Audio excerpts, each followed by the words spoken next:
வணக்கம் நேர்களே. இந்தியாவுக்கும் பாகிஸ்தானுக்கும் இப்போ நடந்துட்டு இருக்கக்கூடிய இந்த டென்ஷன் அப்படிங்கிறது ஒரு மிகப்பெரிய பேசுபொருளாக மாறி இருக்கு. இதில் கவனிக்க வேண்டியது என்ன அப்படின்னா, பாகிஸ்தானால் இந்தியா கூட முதல்ல சண்டை போட முடியுமா? அவங்களுடைய பொருளாதாரம் எப்படி இருக்கு? எதிர்த்து நின்னா அவங்க முதல்ல எவ்வளோ நாள், எவ்வளோ நேரம் தாங்குவாங்க? அப்படின்ற மாதிரியான கேள்விகள்லாம் இருக்கு. ஏன்னா அந்த அளவுக்கு அவங்க மேலே கடன் இருக்கு. எதுவுமே அவங்களுடைய செலவுக்கே அவங்களால தாக்கு பிடிக்க முடியாத சிச்சுவேஷன்ல கடன் வாங்கிட்டு இருக்கக்கூடிய நிலை தான் இப்போ பாகிஸ்தானோடது. பாகிஸ்தானோட பொருளாதாரம் எப்படி இருக்கு? அங்க இருக்கக்கூடிய சிச்சுவேஷன் என்ன? அவங்களால இந்தியாவை எதிர்த்து நிக்க முடியுமா? அப்படின்ற கேள்விகள்லாம் இருக்கு. ஆனந்த் சார் அதுக்கு விளக்கம் கொடுக்க காத்திருக்கார். அவர்ட்ட கேட்டு நம்ம அந்த விளக்கத்த பெறலாம். வணக்கம் சார். வணக்கம். சார், பாகிஸ்தான் ஹிட் பண்ணிட்டாங்க. நாமளும் திருப்பி அடிச்சிட்டோம். அது அதோட முடிஞ்சிருச்சு அப்படின்னா ஃபைன். பாகிஸ்தானால நம்மள எதிர்த்து நிக்க முடியுமா சார் இந்தியாவ? சி எப்போதுமே ஒன்று புரிஞ்சுக்கணுங்க. இப்போ வார்னால நீங்கள் பெருசாக ஒன்றும் அச்சீவ் பண்ண முடியாது. இப்போ உலகத்தில் நடக்கிற எல்லா போருமே ஆஃப்ரிக்காவில் நடக்கிறதோ இல்லை ரஷ்யாவில் நடக்கிறதோ எல்லாமே ப்ராக்சி. Proxy வார்ஃபேர்னா sir? நான் நேராக சண்டை போட மாட்டேன். நீ ஒரு ஆள் அனுப்போ, நான் ஒரு ஆள் அனுப்போம், 2 பேரும் அடிச்சுப்போம். பூட்டின் தான் ஃபஸ்ட்டு டைரக்ட் வார்ஃபேருக்கே வந்துட்டார். இல்லாட்டா பூட்டனும் ப்ராக்சி தான் பண்ணியிருக்கணும். ஸோ இப்போ 2 பெரிய ஆர்மி, இப்போ சைனாவும் அமெரிக்காவும் நேராக அடிச்சுக்கவே மாட்டாங்க. சைனா ஒருத்தனை சப்போர்ட் பண்ணுவான், அமெரிக்கா ஒருத்தனை சப்போர்ட் பண்ணி 2 பேரும் போர் போட்டுப்பாங்க. ஸோ இந்தியா ஒரு கிரேட் பவர் ஆனோம்னா நம்ம டைரெக்டாக வார்லெல்லாம் போகக்கூடாது. You are an economic power. So நீங்கள் என்ன பண்ணணும், பாகிஸ்தானை எக்கனாமிக்காக ட்ராப் பண்ணணும். And you can do it very easily. இப்போ இந்த டேம்ஸ் அடைக்கிறது அது எல்லாமே இந்த மாதிரியான விஷயம் தானே சார்? டேம்ஸ் எல்லாம் இப்போதைக்கு அடைக்க முடியாது. இப்போ 20 வருஷம் ஆகும். அதெல்லாம் விட்டுரு. இப்போ என்ன பண்ண முடியும் அப்படின்னு பார்த்தீங்கன்னா, ஐஎம்எஃப்பில் தாராறு பண்ண முடியும். நமக்கு அந்த ஷெனாப் மாதிரி, ஜீலம் மாதிரியான இடங்கள்ல பாகிஸ்தானுக்கு போகிற வழியில் நம்மக்கிட்ட டேம்ஸ் இருக்கே. ரொம்ப ஃபுல்லாக எல்லாம் மழை பெஞ்சா என்ன பண்ணுவேன்? ஆனால் இப்போதைக்கு நம்மளால் அடைச்சி வைக்க முடியுது. 2 மாதத்துக்கு பண்ணுவேன். மழை வந்தால் அதான் சார், ஃபைன். ரைட்டா? நான் சொல்கிறது பர்மனெண்ட் டேமேஜ் அவனை எழுந்துக்கவே விடாமல் பண்ணுறது. Okay, fine. இதெல்லாம் ரொம்ப சில்லற வேலை. இது பெரிய அடியை சொல்கிறேன். ஐஎம்எஃப்பை மிரட்டலாம். ஏன்னா ஐஎம்எஃப்க்கு கடன் கொடுக்குற ஸ்டேஜில் இருக்கோம் நம்ம. அவங்களுக்கு கோல்டு விற்கணும். கோல்டு விற்கிறச்ச நம்ம தான் கோல்டு வாங்கினோம். ஐஎம்எஃப்பை பெயில் அவுட் பண்ணியிருக்கோம். ஐஎம்எஃப்பில் 10 உருண்டு பாகிஸ்தானுக்கு கொடுக்கவே கொடுக்காது நம்ம ஸ்டேட்மெண்ட் பண்ணணும். 23 வாட்டி அவன் கடன் வாங்கியிருக்கான், கடனை ஒழுங்காக கட்டலை, அவனுக்கு ஏன் கடன் கொடுக்குறேன்னு கேட்கலாம். ஏன் நீங்கள் டெரரிஸ்ட்டை சப்போர்ட் பண்ணுறீங்கன்னு கேட்கலாம். ஐஎம்எஃப்பில் உயிரை வாங்கலாம். ஆனால் ஐஎம்எஃப்பில் இருக்கிற நம்ம பிரதிநிதி, அவர் பேர் சுப்பிரமணியம்னு பேர், கிருஷ்ணமூர்த்தி சுப்பிரமணியம்னு பேர். அவர் என்ன பண்ணுறாருன்னா, ஐஎஃப்எம்எஃப்பில் பாகிஸ்தானை பிளாக் பண்ணுறதை விட்டுட்டு இந்தியா அட் 100ன்னு ஒரு புஸ்தகம் எழுதுகிறாரு. எழுதுறதுக்கு முன்னாடியே என்ன பண்ணுறாரு, யூனியன் பேங்குக்கு போகிறாரு. அந்த எம்டிகிட்ட சொல்கிறாரு, ஒரு 2 லட்சம் காப்பி ஆர்டர் போடுன்னு. இவர் புக்கே எழுதலை. எழுதுறதுக்கு முன்னாடியே ஒரு ஆர்டர் போடுப்பா, ஒரு 2 லட்சம் காப்பின்னு போட்டவர். சேர்மன் பேர் வரதராஜன், சிஇஓ பேர் மணிமேகலை. நீங்கள் எல்லாம் லிங்க்கு பார்த்துக்கோங்க. வரதராஜன்னா கிளியராக தெரியும். மணிமேகலை அவங்க ஜிஎம்க்கு, அவங்க தான் சிஇஓ. அவங்க ஜிஎம்கிட்ட சொல்கிறாங்க, ஆர்டரை ப்ராசஸ் பண்ணு, ரூல்ஸோடு ப்ராசஸ் பண்ணுன்னு. எழுதாத புக்குக்கு அதுக்கப்புறம் வந்தது புக்கு. அதாவது புக்கு எழுதுறதுக்கு முன்னாடியே 2 லட்சம் புக்கு விற்றுட்டார். யாருக்கு விற்றாரு? யூனியன் பேங்குக்கு. யூனியன் பேங்க் இது கவர்மெண்ட் ஆஃப் இந்தியா ஓன்டு பேங்க்கு.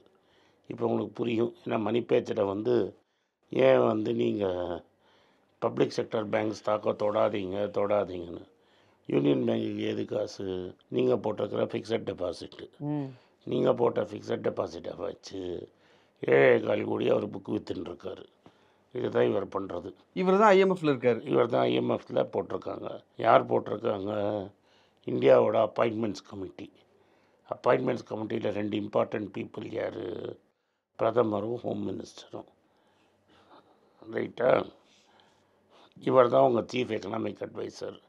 எந்த அழகில் அட்வைஸ் கொடுப்பாரு?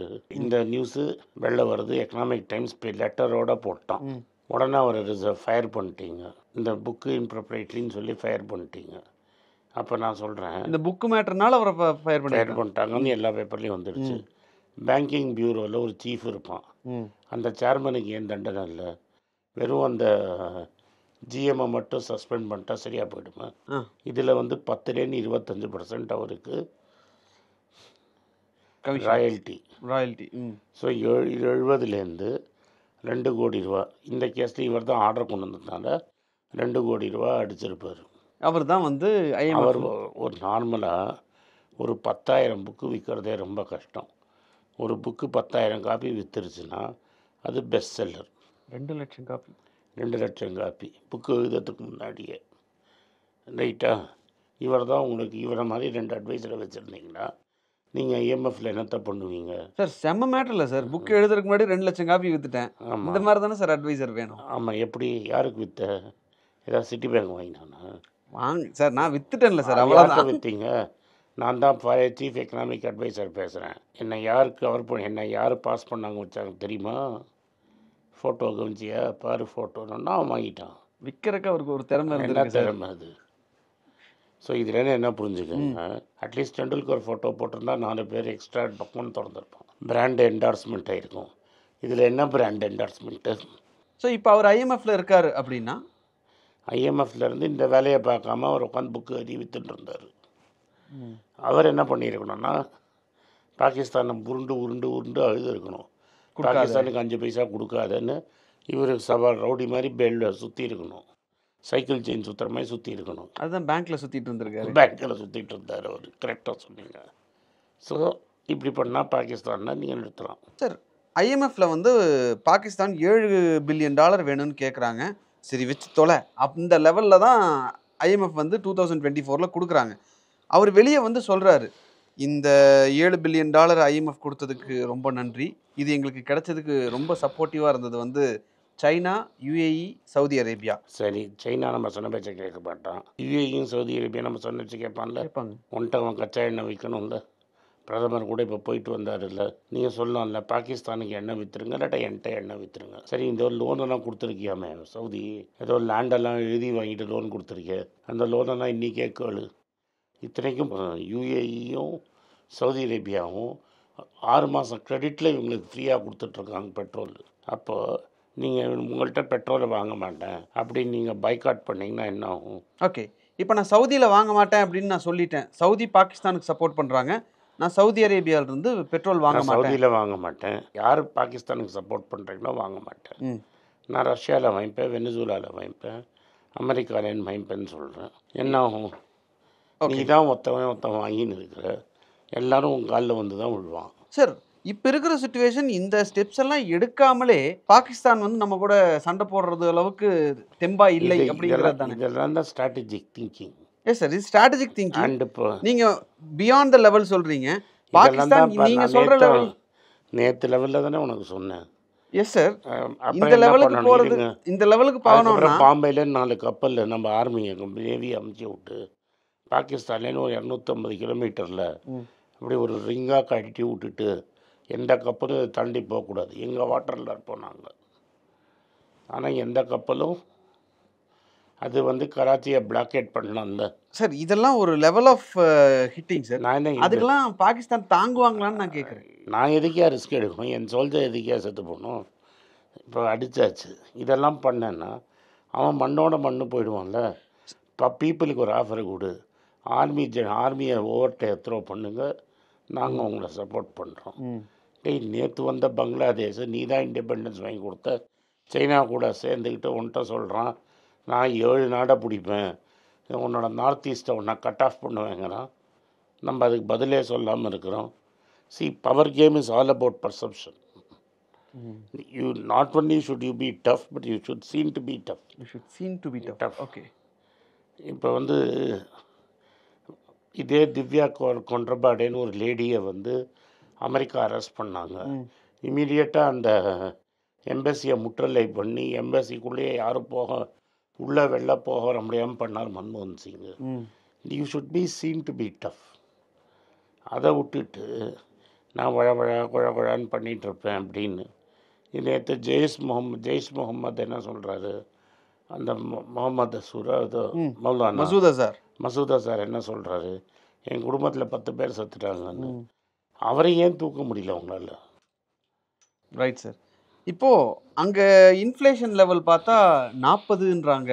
ஆமாம், இதெல்லாம் நீ சோக் பண்ணி இன்ட்ரெஸ்ட் ரேட் என்ன நீ என்ன சொல்கிற, இங்கேருந்து லோன் வராது, சவுதி அரேபியா கடன் இல்லாமல் பெட்ரோல் தர மாட்டேன்னு 40%ங்கிறது 100% இன்ஃப்ளேஷன். அவன் நம்ம வேடிக்கை பார்க்கலாம். இதுக்கே தாங்க மாட்டாங்க போல் இருக்கு. அவன் தாங்கிறான், உன் ப்ராப்ளம் ஆயா?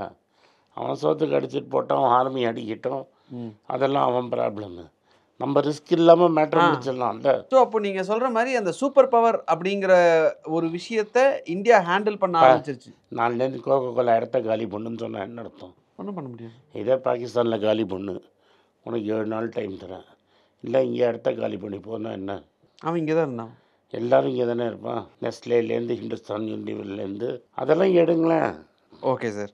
இப்போ வந்து அடுத்த 3 வருஷத்தில் $90 பில்லியன் பாகிஸ்தான் கடனை திருப்பி கொடுக்க வேண்டிய சிச்சுவேஷன். நிச்சயமாக கடன் கொடுக்காது பாஸ். அவனோட இம்போர்ட் எக்ஸ்போர்ட்டே 25 பில்லியன் 30 பில்லியன் தான். அதில் இம்போர்ட் தான் ஜாஸ்தி, எக்ஸ்போர்ட் ஜாஸ்தி இல்லை. ஒரு வாட்டியும் கடன் வாங்கணும். பாகிஸ்தானிஸ் காசு கொடுக்கறதுனால தான் பாகிஸ்தான் சர்வைவ் ஆகுது. இப்போ Pakistan has not invested in education. So படித்த பாகிஸ்தானியே கிடையாது. நீ எக்கனாமிக்காக அவனை சோக் பண்ணால் மக்களுக்கு அவனை கல்லால் அடித்து சாவடிச்சிடுவான். மே 9 வந்து IMF கூட ஒரு ரிவ்யூ மீட்டிங் இருக்குது. உனக்கு $7 பில்லியன் கொடுத்தனே, அதை வச்சு நீ என்ன பண்ண?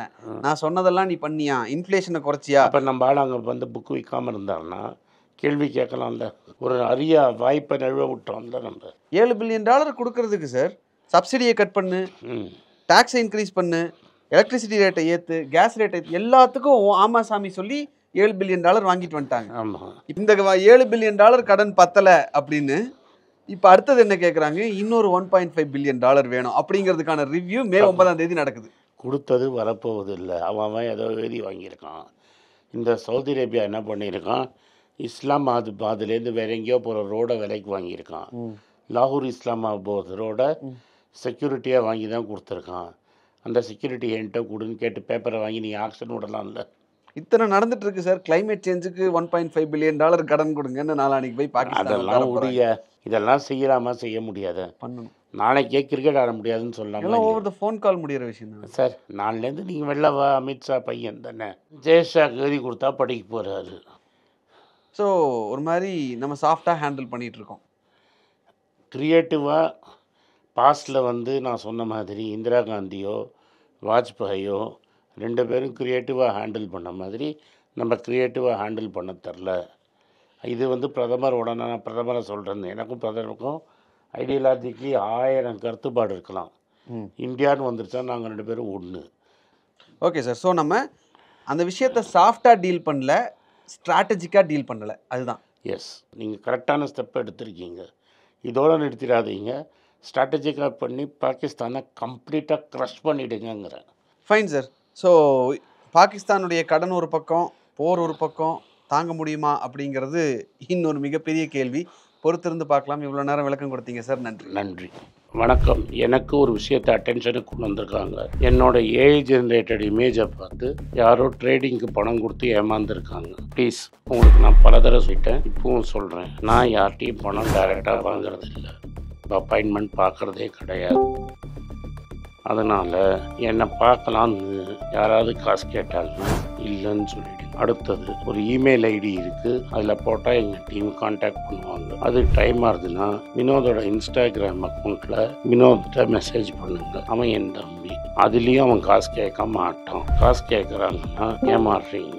யார் என்ன சொன்னாலும் கம்பெனிக்கு செபி அல்லது IRDA அல்லது RBI ரெஜிஸ்ட்ரேஷன் இருக்கணும். இந்த 3 ரெஜிஸ்ட்ரேஷன் ஏதாவது இருந்தால் தான் உங்களோட பணத்தை நீங்கள் கொடுக்கணும். நீங்கள் இன்கேஸ் ஆஃப் இன்சூரன்ஸ் டைரெக்டாக இன்சூரன்ஸ் கம்பெனிக்கு தான் கொடுக்கணும். இன்கேஸ் ஆஃப் ட்ரேடிங் நீங்களே புரோக்கர்கிட்ட போட்டு ட்ரேட் பண்ணணும். மியூச்சுவல் ஃபண்டும் கம்பெனிக்கு தான் கொடுக்கணும். த்ரூ எக்ஸ்சேஞ்சு நீங்கள் வாங்கிக்கலாம். இதெல்லாம் எதுக்கு நான் உங்களுக்கு சொல்கிறேன்னா, யாரையாவது சொல்கிறாங்கன்னு நம்பி ஏமாறாதீங்க. உங்களுக்காக நான் ட்ரேட் பண்ண முடியாது, அது இல்லீகல். நான் ட்ரேடும் பண்ணுறது கிடையாது. அதனால் ட்ரேடிங் ப்ராஃபிட் பண்ணி தரேன்னு சொல்கிறது ஏமாத்தல். எனக்கு ட்ரேடிங் பண்ண தெரியாது. என் பேரை சொல்லி ட்ரேட் பண்ணி உங்களுக்கு ப்ராஃபிட் ஷேரிங்னா ஃப்ராடு, ஏமாற்றம். நான் யார்கிட்டையும் காசு கேட்கல, கேட்கவும் மாட்டேன்.